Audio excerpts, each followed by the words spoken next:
नमस्कार दोस्तों, एक बार फिर से आप सभी का टू द पॉइंट चैनल में स्वागत है।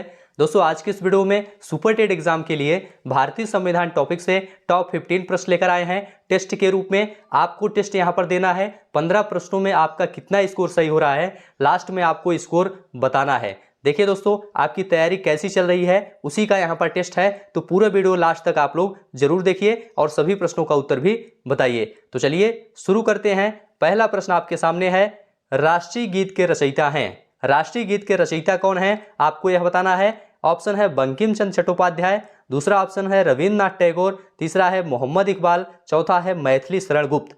यहां पर आपका सही जवाब क्या है, आप लोग जल्दी से कमेंट करके बताइए। देखिए दोस्तों, राष्ट्रीय गीत के रचयिता हैं बंकिम चंद्र चट्टोपाध्याय। यहां पर आपका ए ऑप्शन सही है। आपसे पूछा जाए राष्ट्रीय गीत क्या है भारत का, तो आपका जवाब होगा दोस्तों वंदे मातरम है। और वंदे मातरम की रचना दोस्तों बंकिम चंद्र चट्टोपाध्याय ने अपनी पुस्तक आनंद मठ में की है, यह भी आप लोग ध्यान रखिएगा। तो यहां पर दोस्तों आपका ए ऑप्शन सही है। तो पूरा वीडियो लास्ट तक देखिए, लास्ट में आप लोग अपना स्कोर जरूर बताइएगा। चलिए दूसरा प्रश्न देखेंगे दोस्तों। दूसरा प्रश्न आपके सामने है, आप लोग इसका आंसर बताइए। राज्यसभा में होने वाली सभाओं की अध्यक्षता कौन करता है? ऑप्शन आपके सामने है उपराष्ट्रपति, राष्ट्रपति, प्रधानमंत्री, भारत के मुख्य न्यायाधीश। इंपॉर्टेंट प्रश्न है आपके एग्जाम के लिए, आप लोग इसका आंसर बताइए। यहां पर आपका सही जवाब क्या है? देखिए दोस्तों, राज्यसभा में होने वाली सभाओं की अध्यक्षता उपराष्ट्रपति करते हैं, इसलिए आपका यहां पर ए ऑप्शन सही है। राज्यसभा के बारे में ध्यान रखिएगा, यह भारतीय लोकतंत्र की ऊपरी प्रतिनिधि सभा कही जाती है, इसको भी आप लोग ध्यान रखिएगा। चलिए अगला प्रश्न देखेंगे।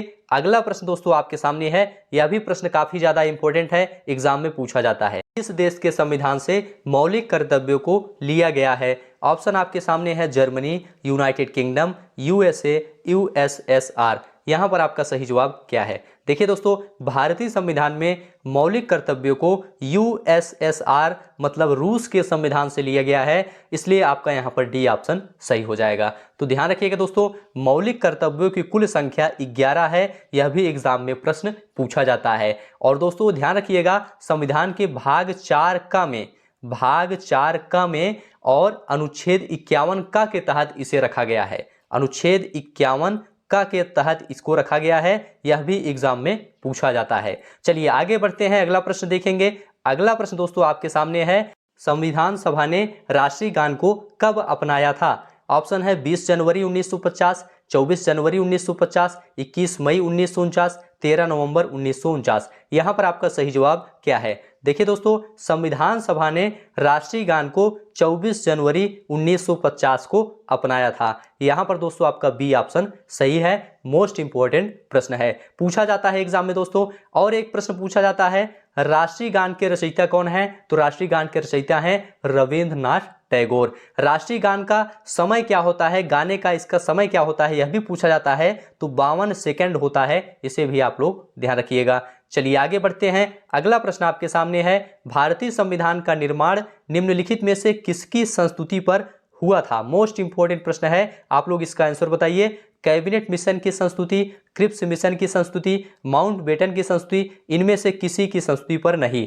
तो यहां पर आपका सही जवाब क्या है? देखिए दोस्तों, भारतीय संविधान का निर्माण कैबिनेट मिशन की संस्तुति पर किया गया था। यहां पर दोस्तों आपका ए ऑप्शन बिल्कुल सही है, इसको ध्यान रखिएगा। अगला प्रश्न आपके सामने है, भारतीय संविधान संविधान सभा द्वारा कब अंगीकृत किया गया था? ऑप्शन है 14 नवंबर 1949, 24 नवंबर 1949, 26 नवंबर 1949, 27 नवंबर 1949। यहां पर आपका सही जवाब क्या है? देखिए दोस्तों, भारतीय संविधान संविधान सभा द्वारा 26 नवंबर 1949 को अंगीकृत किया गया था, इसलिए आपका यहां पर सी ऑप्शन बिल्कुल राइट है। तो पूरा वीडियो ध्यान से देखते हुए चलिए, अगला प्रश्न आपके सामने है दोस्तों, भारतीय संविधान के नीति निर्देशक सिद्धांत कहां से लिए गए हैं? ऑप्शन है संयुक्त राज्य अमेरिका, ब्रिटेन, आयरलैंड, जर्मनी।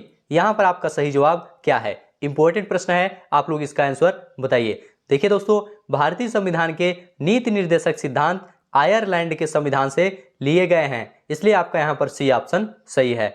बात करेंगे संयुक्त राज्य अमेरिका की। संयुक्त राज्य अमेरिका से दोस्तों मौलिक अधिकार और न्यायिक पुनरावलोकन लिया गया है। ब्रिटेन की बात करते हैं, ब्रिटेन के संविधान से दोस्तों संसदीय शासन प्रणाली को लिया गया है। आयरलैंड से आपका नीति निर्देशक सिद्धांत हो गया। और जर्मनी की बात करते हैं, जर्मनी से दोस्तों आपातकाल लिया गया है, यह भी ध्यान रखिएगा, इंपॉर्टेंट है। और रूस से दोस्तों मौलिक कर्तव्य लिया गया है। चलिए आगे बढ़ते हैं। अगला प्रश्न आपके सामने है, 11वीं अनुसूची का संबंध है। 11वीं अनुसूची का संबंध किससे है? काफी ज्यादा इंपॉर्टेंट प्रश्न है, इसका आंसर आप लोग बताइए। ग्रामीण क्षेत्रों के स्थानीय स्वशासन से, शहरी क्षेत्रों के स्थानीय स्वशासन से, दोनों या कोई नहीं? यहां पर आपका सही जवाब क्या है? देखिए दोस्तों, 11वीं अनुसूची का संबंध ग्रामीण क्षेत्रों के स्थानीय स्वशासन से है, इसलिए आपका यहां पर ए ऑप्शन सही है। तो ध्यान रखिएगा, 73वें संवैधानिक संशोधन द्वारा दोस्तों 11वीं अनुसूची को जोड़ा गया है। ठीक है, 73वें संविधान संशोधन द्वारा कौन सी अनुसूची को जोड़ा गया है, यह प्रश्न पूछा जाता है। तो 11वीं अनुसूची को जोड़ा गया है और इसका संबंध ग्रामीण क्षेत्रों के स्थानीय स्वशासन से है। तो चलिए आगे बढ़ते हैं। अगला प्रश्न आपके सामने है, 12वीं अनुसूची का संबंध किससे है? ऑप्शन है शहरी क्षेत्रों के स्थानीय स्वशासन से, ग्रामीण क्षेत्रों के स्थानीय स्वशासन से, दोनों या कोई नहीं? इंपॉर्टेंट प्रश्न है, आप लोग इसका आंसर बताइए। देखिए दोस्तों, 12वीं अनुसूची का संबंध शहरी क्षेत्रों के स्थानीय स्वशासन से है, इसलिए आपका यहां पर ए ऑप्शन बिल्कुल सही हो जाएगा। तो ध्यान रखिएगा, 74वें संविधान संशोधन के द्वारा दोस्तों भारतीय संविधान में 12वीं अनुसूची को जोड़ा गया है। 74वें संविधान संशोधन में पूछा जाता है कि 74वें संविधान संशोधन में किस अनुसूची को जोड़ा गया है, तो आप कहेंगे 12वीं अनुसूची को जोड़ा गया है और 12वीं अनुसूची का संबंध शहरी क्षेत्रों के स्थानीय स्वशासन से है। चलिए आगे बढ़ते हैं। अगला प्रश्न देखेंगे, सभी प्रश्न आप लोग ध्यान से देखते हुए चलिए। संवैधानिक उपचारों का अधिकार किस अनुच्छेद में उल्लिखित है? मोस्ट इंपोर्टेंट प्रश्न है, आप लोग इसका आंसर बताइए। संवैधानिक उपचारों का अधिकार भारतीय संविधान के किस अनुच्छेद में उल्लिखित है? अनुच्छेद 32, अनुच्छेद 51, अनुच्छेद 105, अनुच्छेद 124। तो यहां पर दोस्तों आपका सही जवाब है संवैधानिक उपचारों का अधिकार अनुच्छेद 32 में उल्लिखित है। यहां पर आपका ए ऑप्शन बिल्कुल राइट है। ठीक है, तो इंपॉर्टेंट प्रश्न है, इसको ध्यान रखिएगा। आगे बढ़ते हैं, अगला प्रश्न देखेंगे। भारतीय संविधान में मौलिक कर्तव्यों की संख्या कितनी है? 10, 11, 12, 13। यहां पर आपका सही जवाब क्या है? जल्दी से आप लोग कमेंट करके बताइए।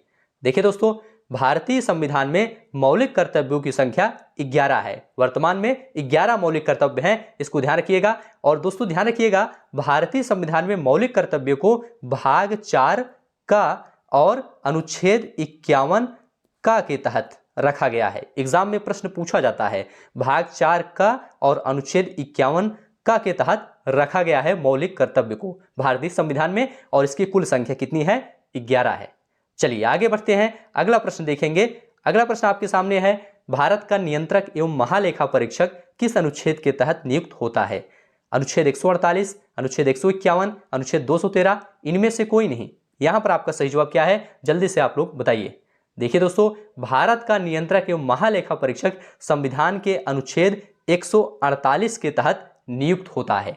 यहां पर दोस्तों आपका ए ऑप्शन बिल्कुल राइट है। और इसकी नियुक्ति कौन करता है, यह प्रश्न पूछा जाता है। भारत के नियंत्रक एवं महालेखा परीक्षक की नियुक्ति कौन करता है? तो आपका जवाब होगा दोस्तों, भारत के राष्ट्रपति करते हैं। ठीक है, तो यहां पर आपका ए ऑप्शन बिल्कुल राइट है। चलिए आगे बढ़ते हैं। अगला प्रश्न आपके सामने है, राज्य की कार्यपालिका शक्ति किसमें निहित होती है? मोस्ट इंपोर्टेंट प्रश्न है। प्रधानमंत्री, राष्ट्रपति, राज्यपाल, मुख्यमंत्री। यहां पर आपका सही जवाब क्या है? जल्दी से आप लोग कमेंट करके बताइए। देखिए दोस्तों, यहां पर राज्य की कार्यपालिका शक्ति पूछा गया है, तो राज्य की कार्यपालिका शक्ति दोस्तों राज्यपाल में निहित होती है। ध्यान रखिएगा, राज्यपाल में निहित होती है, इसलिए आपका यहां पर सी ऑप्शन बिल्कुल राइट हो जाएगा। चलिए आगे बढ़ेंगे, अगला प्रश्न देखेंगे। अगला प्रश्न दोस्तों आपके सामने है, उच्चतम न्यायालय के मुख्य न्यायाधीश की नियुक्ति कौन करता है? ऑप्शन है राष्ट्रपति, मंत्रिपरिषद, प्रधानमंत्री, राज्यपाल। यहां पर आपका सही जवाब क्या है?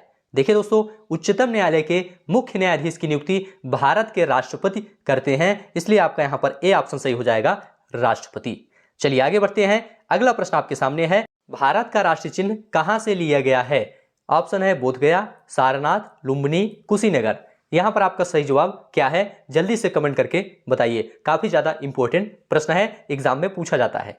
देखिए दोस्तों, भारत का राष्ट्रीय चिन्ह सारनाथ स्थित अशोक स्तंभ से लिया गया है, इसलिए दोस्तों आपका यहां पर बी ऑप्शन सही है।